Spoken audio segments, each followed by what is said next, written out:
Good evening, everyone, and welcome to this session where we'll cover cybersecurity, the missing domain.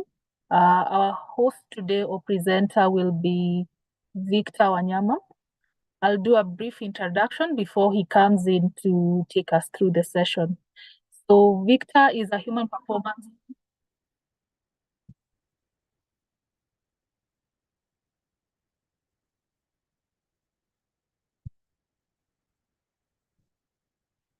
Sorry for that.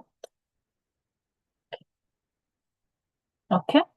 So Victor is a human performance security researcher and cyberpsychologist specialist at EPOM Africa, where he's focused on how teams actually behave under pressure during cybersecurity incidents.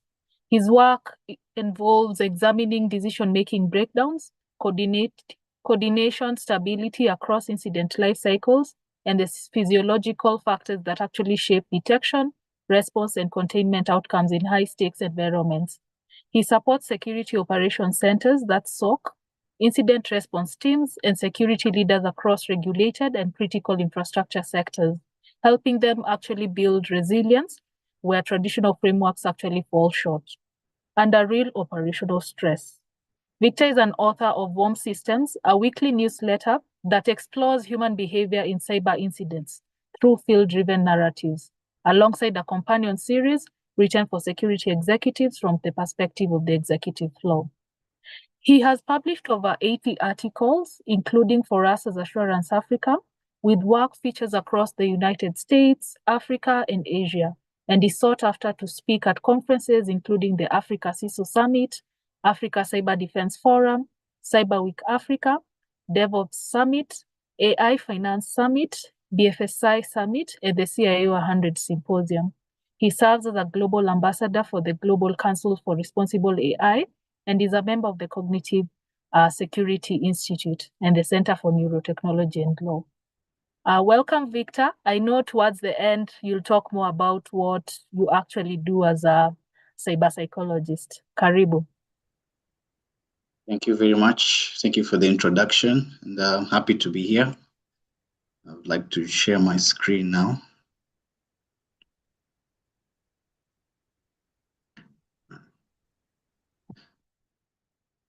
So here I'll be talking about the cybersecurity process, and knowing that your auditors. So this is what happens before you get your report or before you start doing the report from a cybersecurity perspective, and more specifically from the incident response section, where whenever a breach does occur, because this is after a breach happens, just a cycle of what goes on from the human perspective, higher and above the technologies that are already there and the policies that you've already set up. So this is more looking at it's like the human policies alongside the technical policies that are already in place. Yeah, so this is what we call the missing domain, because it's more about the human being and how they interface during this incident response process and how it has an impact on the balance sheet, the mean time to detect for the teams, and the mean time to respond and contain, and how an organization is structured affects these timelines beyond the technology that they've already invested in. So this is going to just be a timeline and a story that I'm going to take you through from the start, and then you'll see how the working memory of a human being falls and all that is involved in it. So basically, even the work that I do is just to start playing the human aspect of the incident. And these are things which have been done in aviation, they've been done in nuclear power, they've been done in surgery. So these are not new things. These are things that the cybersecurity industry has not done, or the risk departments have not considered this approach and this perspective in their day-to-day work. As I said, I am a cybersecurity researcher at first. All this came up from research, trying to understand how comes all the tooling is funded, the run books and the policies are in place, the team is well trained, they are constantly being trained, but they're getting breached. What is the problem? So that is how we came to this thesis that internal state, not skill, is the first thing to fail under pressure. This is for the people that are involved in the incident response timeline. So this is from the cybersecurity analyst to the communications team, to the legal team, to the C-suite executive. So all these people are part of this, and we incorporate all these people into it so that they can see the human factors that come into it. Because now, as you can, as I'll also be explaining, this is how, for example, like as a risk professional, your final report does start from here. If you're working on something to do with incident response, for example, you will see how decision making and communication structures affect the final report that ends up on the board, that ends up on the regulator's desk. It is really altered so much by the human factors, but we are putting a lot of focus on the tools, and we expect that the human beings are constant and they are permanently alert, which is not reasonable and it's not possible. If we look at cybersecurity in itself, cybersecurity has invested substantially in these domains, around, you can say, 12 of them. This is where the technology stack is found. This is where the team competence is found. So all the teams that are hired in a particular company, they have one or multiple of the skill sets. And from our research, we came to see that there's something that is missing from all these domains that are more technically focused. And then also as risk professionals, these are the things, some of the things that you audit. So they have an assumption that the person that is operating under all these domains, as I said, is alert, is operating at a constant baseline, meaning that it is assuming that the human being is the same every single day for 365 days, which, as we know, is not reasonable. Now, if I can give you some examples of some failure modes that we do see from the industry that come out from the human perspective. So, for example, if you look at, so there's like tunnel vision. So tunnel vision is where you're so focused on one hypothesis, just immediately there's a breach, money has been lost. You're just thinking one thing, and psychologically you're not able to analyze different hypotheses, which is very critical because right now the threat actors have become so much better. They've improved. They have, you can say, it's like smoke screens. They even have 2 or 3 which sends your team on the wrong path. And at the heart of it, they are exploiting the human elements of these teams that are found inside the organization. And the teams, and when I'm talking about teams, I'm not talking about the techie himself. I'm talking about the head of IT. I'm talking about the CEO, the board members. They all have cognitive biases and stress levels that affect the rhythm of now finding these threat problems, trying to contain the threats that they've found. Next, you can see there's authority gradient. Authority gradient as well does have a big impact on incident response containment periods. So, and the quality of the information that the leadership receives. Because at the end of the day, the job of the leadership is to make sure from the lowest levels of the organization that the information flow is as clean as possible.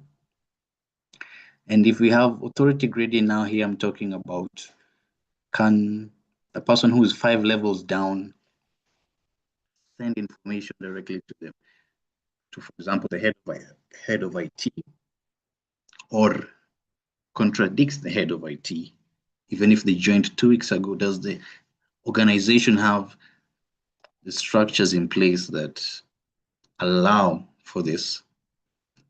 So at APAM Africa, we have a curriculum for this. So here we have protocols that we put in place that go beyond culture, meaning many a times the organizations, you have to be brave to speak up, but we have certain speaking protocols that we have that we help organizations to have structured ways of pushback, structured ways of questioning. So this is more of a shared language between the leadership and the teams, whereby they can have cues. So we have certain cues that tell you when someone is using certain words, it means they're trying to speak up. It means they're escalating, they're concerned. So like, for example, there are like around 3 levels. The first level is just no more concerned. There's another word on top that just now says, okay, I'm not good with this direction. And it is structured in a way the leadership does not feel like they're being questioned. And these are normal factors that happen in organizations. If because human beings operate with patterns, if they learn that here we don't speak up, they just learn how to self-censor, and in the end, it does affect the company because the leadership is not able to get clean information from the very people who do find the, for example, the breaches that happen in a company. They're usually the low-level staff. Next up, we have the closed loop break. This is also a communication protocol that we do give to the to organizations. So this is also another way of dealing with the authority gradient that is in the company, and it is a tool that we use to capture misinformation right at the moment rather than waiting for it during the debrief period.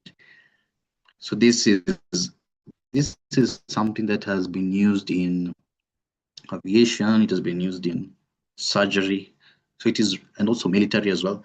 So all critical information goes through something we call a closed loop. Closed loop meaning I tell you something, you say it back to me, and I correct you or I confirm it. So that is a closed loop. So I tell you and I give you an instruction, and you read it back to me the intent. So for example, I can say something very simple. I can say, James, close the door. So James is supposed to say, I am closing the door, not I have closed the door. Those are two words which have got two very different impacts. So they're supposed to signal the intent so that the person who sent, who is me at this point, to make sure that the person I'm talking to has understood what I'm saying and I've named them. Because also psychologically, if you don't name the recipient of the information during these high pressure situations, it leads to another phenomenon called the bystander effect. The bystander effect is whereby they could be 4 of you and I've given out an instruction, and since you're so stressed, your body naturally just tells you he must be talking to the other guy. And the other guy also thinks the same thing. So everyone is bystanding, and then it turns out later, I thought it was you who was being told. It wasn't, I didn't think it was you who you're telling me. So such things do occur. And now you can start to see how the human being affects the incident response process as we're moving forward.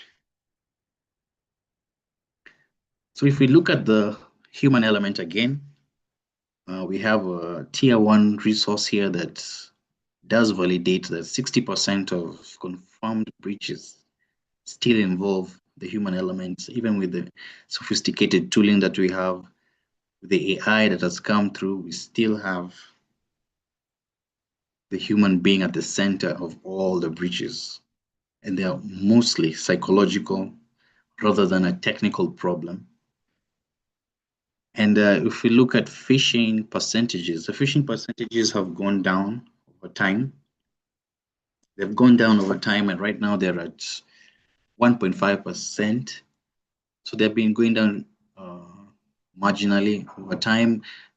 But what even this report is saying that the training that we have in organizations cannot even reduce this number anymore. We are at a biological clock of these phishing numbers, because the training that has been done over the past 10 years has been more focused on recognizing this is how a bad email looks like, or this is how a phishing email looks like, this is what social engineering looks like, or these are the types of SMSs you need to be looking for. And at EPAM Africa, what you are doing is we are now looking at the response layer. So since we have this 1.5%, and with all this training that has been done over a decade, people are still clicking. Well-trained teams, well-trained people who are trained every quarter, they're still clicking, they're still falling for this phishing scams, and it is one of the biggest, and I believe the major entry points into an organization system is through, again, it's through the people. So that is why this 60% is very high, because it is much easier to infiltrate a company through the person rather than through the tooling that they have already put in place, which is usually much more difficult, but not impossible. But again, 60% means the other 40 is for technical intrusions. So 60% is the human intrusion, and this constant barraging of employees saying that they're the weakest link, it causes, again, learned helplessness. To just think, I will just do this course again. Oh, I've clicked the link. They're going to send me another link and ask me, try read this one, do this one, so that next time it will be much better. But it really, the impact is getting low and low. But now we have to start thinking, so what if someone clicks? Do we have people in our team that will report it in 4 minutes or in 70 minutes? That makes a whole difference. And that is where also this authority gradient that I was talking about earlier comes into play. As you can see now, the human being, the organizational structures in place, the policies in place, like even the verification systems that the risk department puts across, we find that they lack an accompanying social cost. So for example, if you want to say, for me to approve 20 million shillings, you have to confirm with the CFO. But what is the cost of me as a junior finance person confirming with the CFO? So as I'm saying, the verification mechanisms that are being placed are really blind to the social cost, and we do really advocate for redesigning the verification processes. For example, they're very important. They need to have, what is the social cost of telling someone who came into this company 2 weeks ago to ask the CEO, are you sure you want to send this 50 million? What is the cost? Because a human being will start calculating and seeing, this is such a burden. It requires massive courage for me to question the CFO. It will start looking like I am trying to say the CFO is incompetent, is not careful. That is the social cost of these policies that we are putting in place, and forgetting what does it cost for that person to see it. So most of the time, when you come back and do the audits, the person does not ask. But we don't know, it is the social cost of asking is extremely high. The authority gradient is very high. There are no protocols in place but allow me to speak to someone who's 5 or 10 levels above me. And I've been given that job of verifying the one who's pressing send. Because you see, psychologically, also how phishing works, it operates with urgency and the desire to be helpful. So the reason also they don't ask or they do not confirm is because they don't want to interrupt the process. Being the person who is being told to authorize the payment, and you have to now start questioning, are you sure? Can we go back? I need to get a firm confirmation from the CFO that this is what you're supposed to do. The human being is not designed to operate on dissent. They prefer to work with consensus. Again, those are the social costs that surround this phishing. Now we are moving, you're seeing how the human being is really involved and what ends up in your table. So if we just zoom out globally, we can see the cost of breaches. The average worldwide it's 4.4 million. In US, it's already a record high of 10 million. Healthcare is around $7 million. And if you look here at the bottom, this is the amount of time it takes to contain a breach at any given time. It takes an average of 158 days for a company to know they've been infiltrated. That's the first thing. And after they notice, it will take an average of 83 days to contain it. As you can see, there's a lever here between people who are able to contain in less than 200 days and people who are containing in above 200 days. So the people who are able to contain in less than 200 days, on average, globally, save approximately $2 million. So I just gave international numbers here just to give context of what is happening. But this is a study from thousands and thousands of companies all over the world. So this is a good average to just see. And these numbers are also seen in Kenya. They have the main cycle to contain and identify. Now I have talked about that. I've talked a lot about that. And as I said, this came from somewhere. It did not come from nowhere. And it came when certain industries started feeling the pain.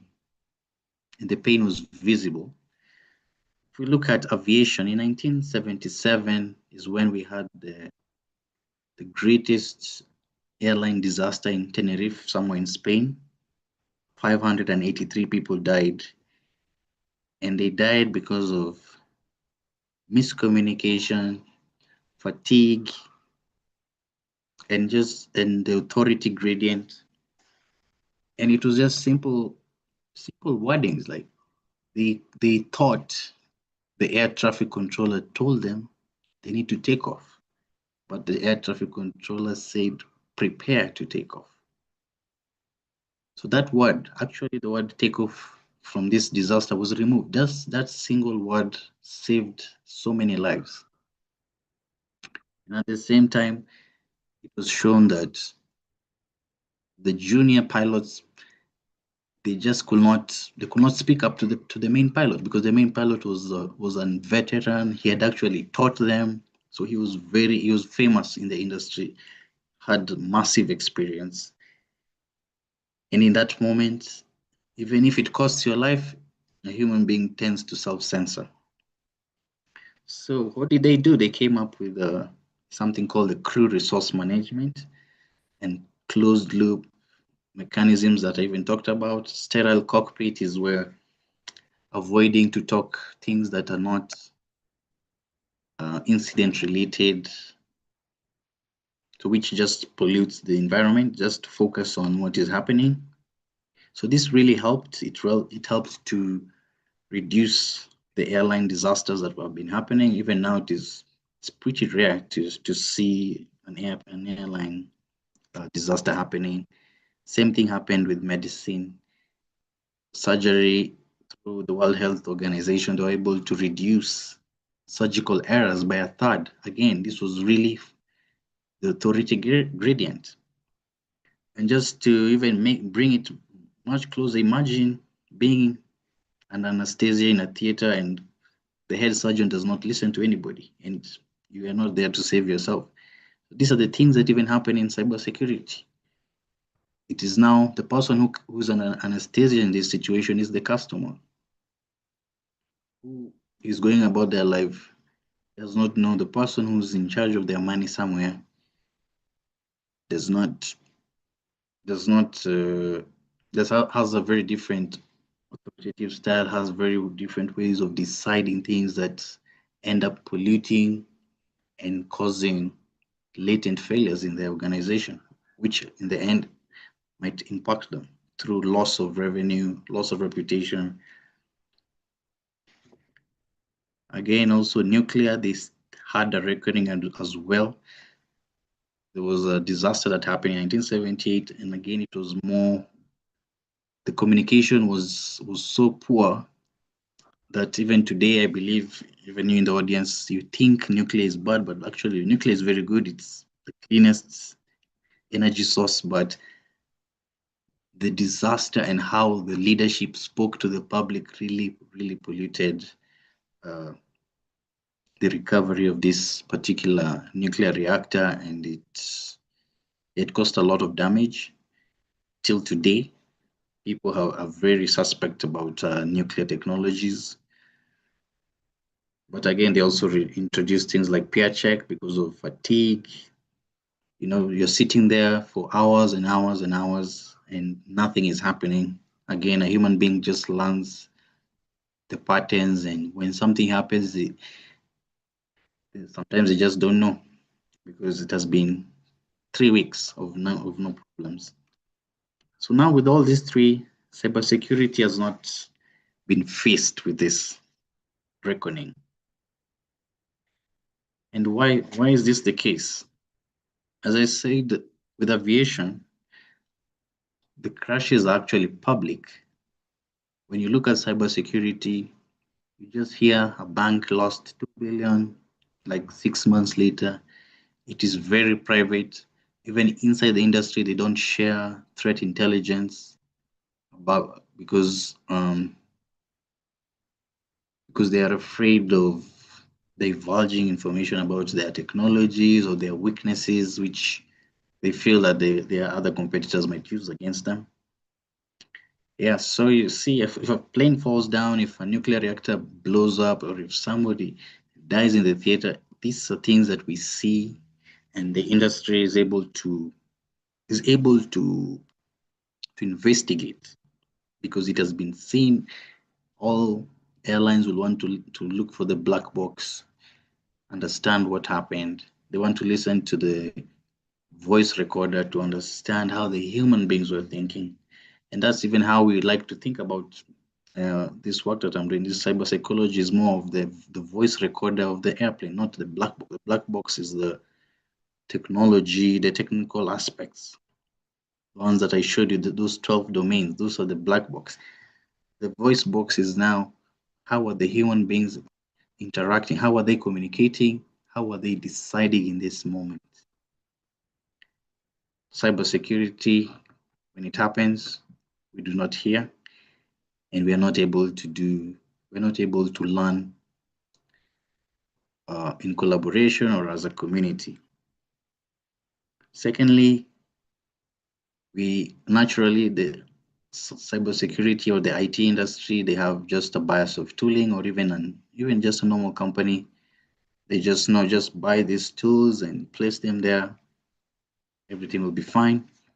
As I highlighted before about the awareness and response, awareness is about recognizing, trying to teach people, the world is really changing with the AI. It is not even easy to keep up with how attackers are now changing and evolving with their phishing scams. Because right now, you'll never find a phishing scam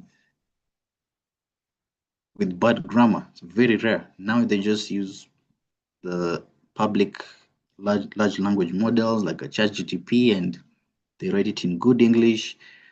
Right now, they even voice manipulation has become a big thing. Just the way I'm speaking in this webinar, they just come and record it, and they learn how I speak, and they train the AI. So when they make a call to the finance department, I sound like me. I'm posing the same way, and now, and you already know how I talk. You know the amount of poses I take, and so all this, the world is AI has brought opportunity and has also brought a lot of risks. So yeah, because so there's been those cases where they are collecting like all the public speeches you have done, and then they're learning how you speak and learning how you write. So now it's becoming extremely difficult for people to recognize these things. Now, since it's difficult, it means the ability for them to breach an organization is higher. So when they breach, we need to focus on the response layer. As I said, it is better for the organization to be told, I've clicked this link in 4 minutes, than to say, click this link after 75 minutes, after them calculating, am I going to get fired? What is going to happen? Or I've just gotten this job recently. I am in a high position. It will now start looking like I'm not intelligent because I clicked this link. So instead of hammering people, we should just say thank you and create environments where admitting that they've clicked is much better than victimizing them. Because certain organization environments, they don't even have to be open, but it is just like, how did you click on that, or why did you do this? So those are the things that now hurt a company a lot, even more than the technology that you've already invested. It is that person who's deliberating among himself in that 4 minutes to the 75th minute, wondering, should I say, should I not say? And if I say, what is the cost of saying it? Or should I just keep quiet and let whoever will find it?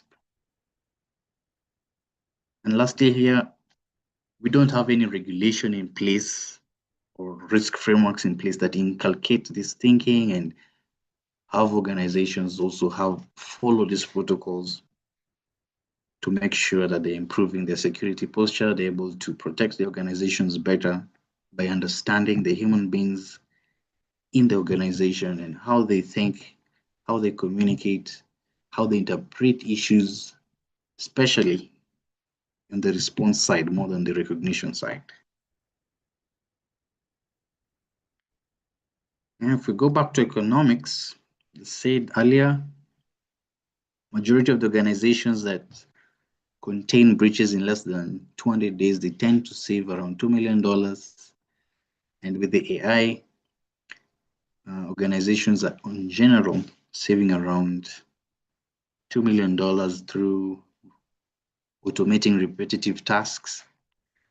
And now you can see the shadow AI cost is around $670,000. So these are now, again, the human aspect is found here, whereby under pressure or on the basis of the policies that have been put in a company, it is very difficult to get legitimate AI tools. It's very difficult to get them approved, or in general, just to use it. Now, what does a human being do? A human being the human mind does not want to spend a lot of energy doing the right thing necessarily.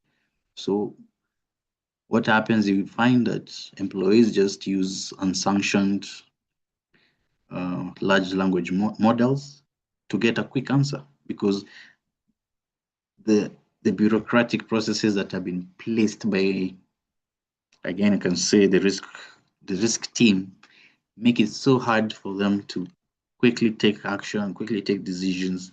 And if they really need information quickly, now this is what makes someone remove proprietary information from a company and put it in ChatGPT and get a quick answer and move forward. And this, as you all know, will end up having legal costs, legal implications to the company if proprietary information is put out there in the public. So this shadow AI, from how we are seeing, is more influenced by the policies which are man-made and what they do to the people. So are these policies that we are putting in place, which are, yes, on the face value, they are right, they are good, but are they so difficult to comply that the human being is looking for the easy way out?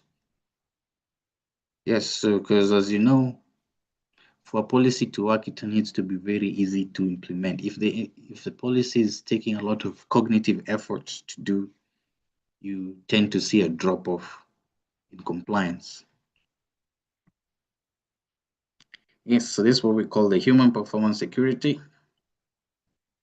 And we usually teach it in modules. So we start with stress levels, understanding the stress of having the teams understand the stress of them as an individual, and then team stress.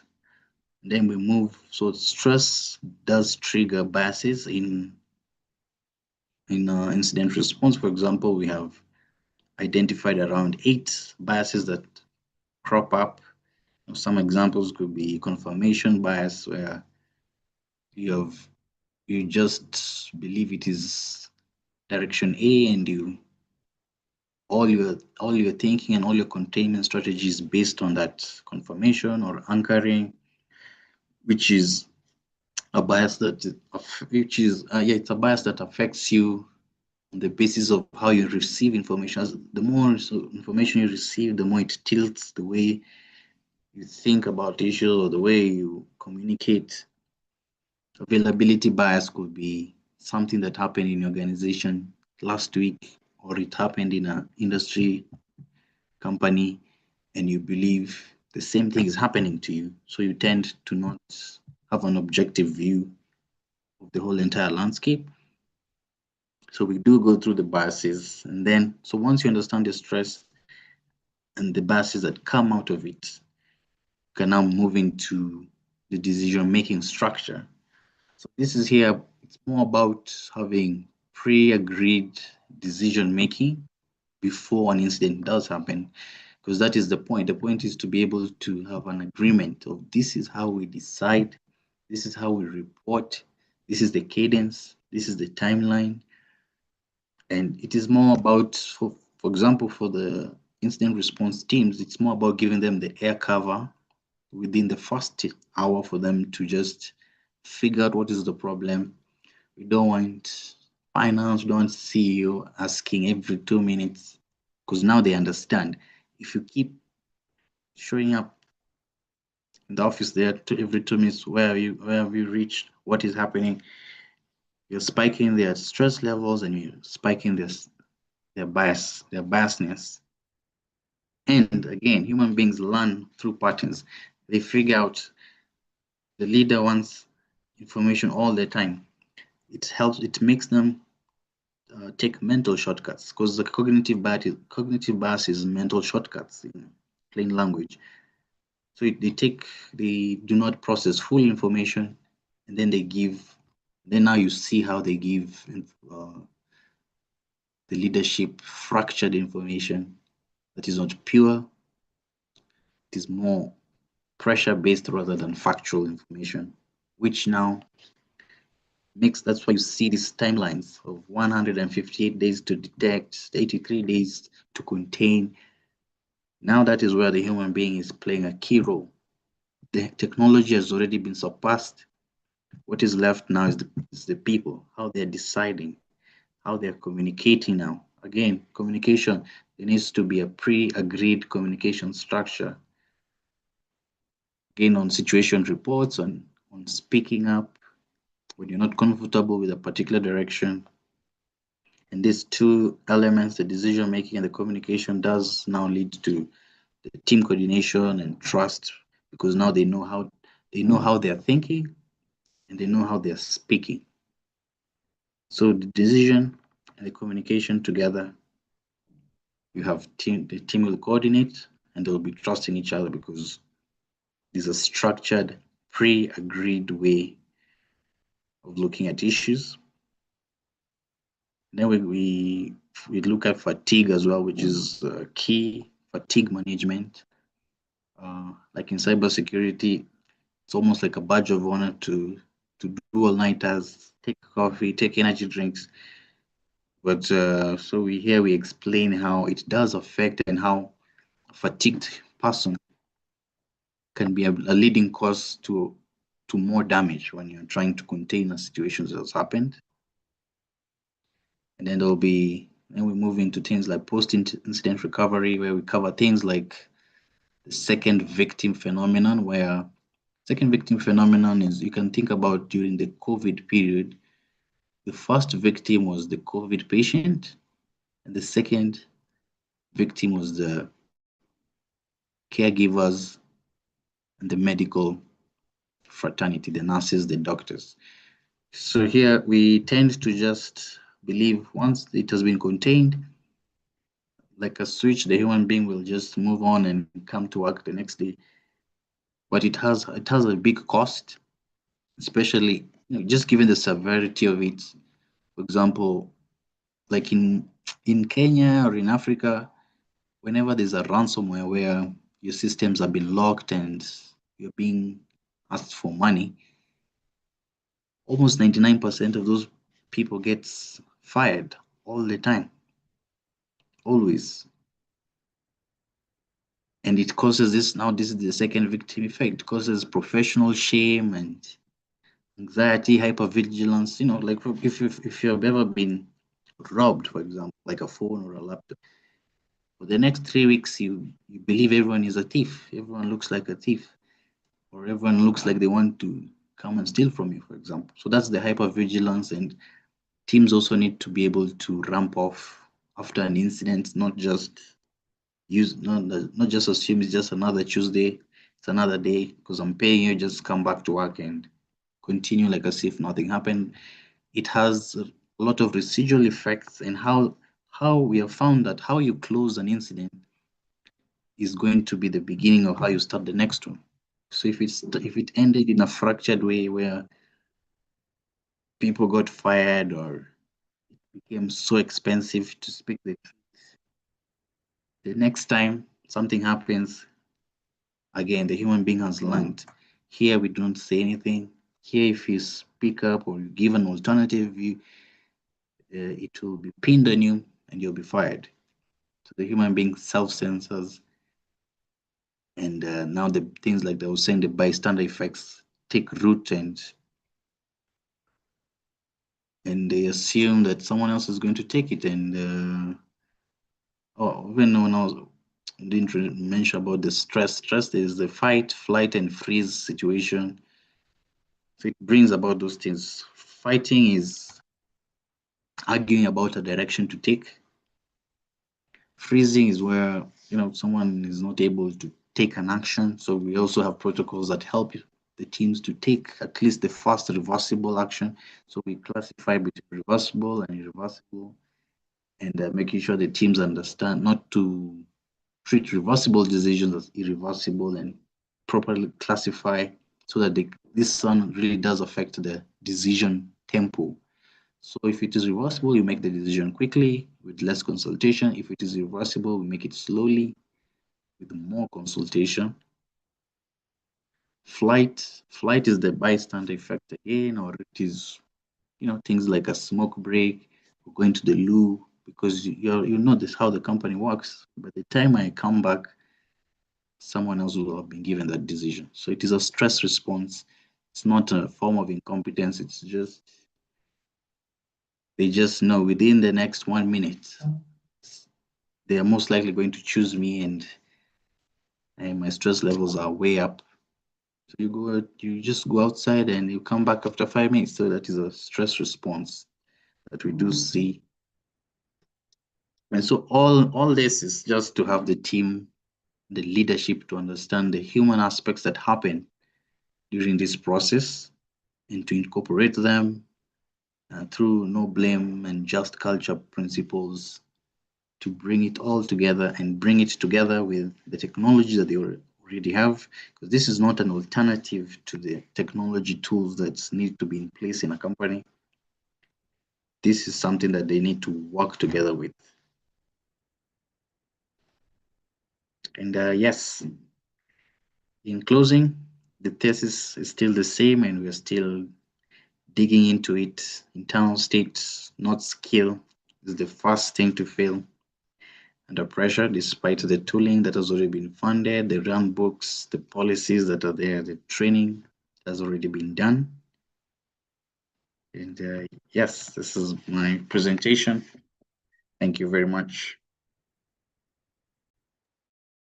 Thank you very much, Victor. I think that was well done. Relatably, I like what you said about hypervigilance. I've never thought of it in that perspective. There's a time I think I got robbed, and it really affected how I viewed, okay, for me, I think more specifically men, because I'd see any figure at night that looked like malish, I'd be so scared. So yeah, I think that's so relatable. And there's a lot that we've learned from you. But before I get to my questions, maybe I'll allow, if there are any questions from the team that's listening in, then I can come in with my questions. Anyone?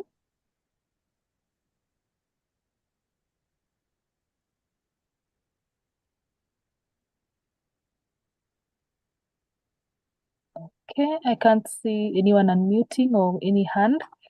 Let me get into it. I like how you've used examples of aviation, medicine, and in nuclear. I was just thinking around cybersecurity generally. From the perspective you've explained it, and the blind spots that might be, what do you think are some of the critical aspects that need to be within a cybersecurity strategy for an organization? Yeah. Well, first of all, they need to have an incident response plan. That is very key. Most of the mature organizations that are already there, that I believe they already have them. So the thing is to just have now a human performance incident response plan. So just to understand how the cadence, the flow of how the human being is affected and how it can be operationalized. So this is not HR talk or wellness. This is purely operational. Even in the curriculum that we have, it is really speaking to what is actually happening and how to mitigate it, as I said. So we're just not highlighting that this is what is happening, but we're giving you tools to use, because when you're in a stressful situation, you don't want to be to depend on instinct or gut or courage. You want to depend on a structure or a protocol, so which we do have multiple of those. Because yes, from what we know, from when you're stressed, you default to what you already know, or so you're not able to stick to the protocol during the these are things which are possible because people in military are doing it, and they've been doing it ever since military operations began. Okay. Okay. From an accountability point of view, do you feel organizations have the right people taking accountability for cyber, or is it just left maybe to the head of IT? Are we seeing movement towards a bit of structure to consider cyber as something that's mature and that needs to be looked at keenly?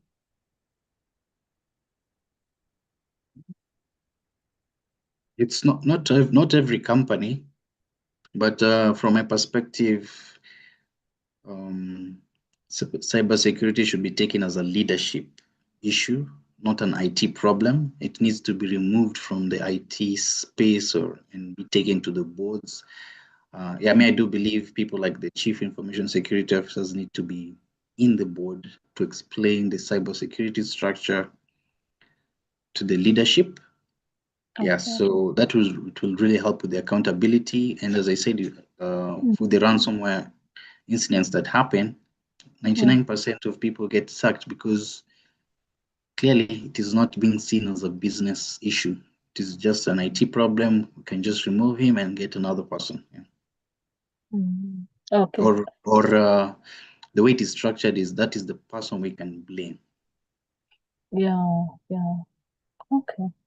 Uh, I know at the beginning you talked about the, let's say, components of cyber or parts of cyber, and I know you touched on data privacy to some extent and protection. And interestingly, I was just looking at it and thinking, data privacy has grown to the point where we now have frameworks that govern it. There's a lot of push from the ODPC office. When there are incidents, there's a bit of structure in terms of how long should you take to report to the ODPC, depending on the severity of the incident. Are we seeing, I know you've talked about the cyber gap and there's no regulatory framework per se or body, the way we talk about who in the medical sector.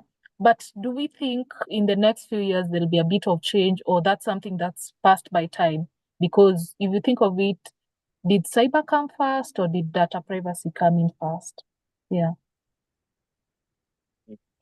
Oh yeah. What I meant was the human aspect being a framework in itself. So Oh, we're already doing well with data protection, especially even in the country. The yeah. enforcement is very clear, and a lot of organizations are now very keen on it. So yeah, that one is being done well. We're still waiting for the AI regulations to come through, which should, I believe, maybe the end of this year, it should start coming in. But yeah, so there's positive progress. Right now, it's just we are advocating for the human psychology to be part of the frameworks, even in the risk books and everything, and to not assume or coming to evaluate and audit just the technical part, and you need to understand what are the, as I said, one of the things, what is the social cost of this policy that you put here that you're coming to audit after 1 quarter, right? Mm. Yeah, so Okay. it's not that, so it does not become you're just ticking the box. So do you have a Mm. firewall? So now the question is, what in the organization prevented the junior from saying there's something wrong here? Or Mm. I clicked on this link and I said something or I said nothing. That is a human problem, not a technology problem. And the person who clicked it is not ignorant at all. Yeah. Okay. I've seen a question from Charlo. Let me just read it out. He's asking, how are organizations enhancing the human element to address the blind spots in cybersecurity? Well, from what we are seeing, it's more of the response layer, and there's still a lot of education to go around to stop looking at it as a HR problem where people need to go for team building, because this is not what we're saying. This is really part of work. And so it is just having the organizations understand, especially those who have a lot to lose financially, reputation wise. This is no longer, this is not something like what we are proposing is not a HR problem, it's an engineering problem, and it needs to be inculcated with the technology that you're putting in. Yeah. But we have gotten, there's the reception is very positive, even globally. It is still a very new concept, with people having their own interpretations of it. But for us, it's not a wellness issue at all. It's very operational. So that the wellness, we leave it to the HR. This is not for the company. Okay. I think even from an audit perspective and the risk side, there's movement and what you mentioned in terms of culture, there's embracing that bit of there's actually impact that comes from how as an organization we behave and how we show up as a people. So yeah, you're right. I think there's a bit of shift towards that direction. Maybe you could speak around, I know you mentioned you do a lot of work in terms of training and you talked about the 8 modules. If one wanted maybe to get in touch or join your school, how long does it take? or how long is a program supposed to take? Yeah, so that maybe we can get in touch afterwards. Well, yeah, so we have 2 flagship formats. We have a half day, which is for the C-suite executives. So this is for the C-suite executives and the top security leadership in a company, the IT team. So this is for creating shared understanding between the leadership and the teams. So as what I was explaining, so that it is more for pre-incident agreements around decision making and around communication and around how issues are dealt with. And then we have a 3-day program. So this is for the teams themselves, the cybersecurity teams and the IT teams. So the people on the ground themselves. So this is 3 days, and it goes through all the protocols that we have, and it has the unique thing about it is it has a repetition. So on the 3rd day, you're given a different scenario with the same protocol that I've been talking about, just to show that this is something that can apply regardless of the breach that you go through. Yeah, but I can put my email on chat. Yeah, I'll shoot me an email. Okay.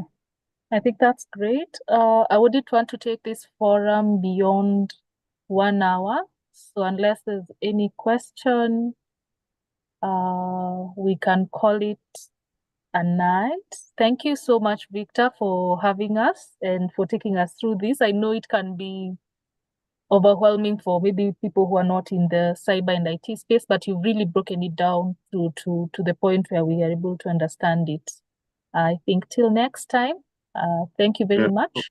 You guys in risk, make sure your verification protocols come with the social cost behind it. It will really help. Thank you. We will. Thank you. All right. Okay, bye.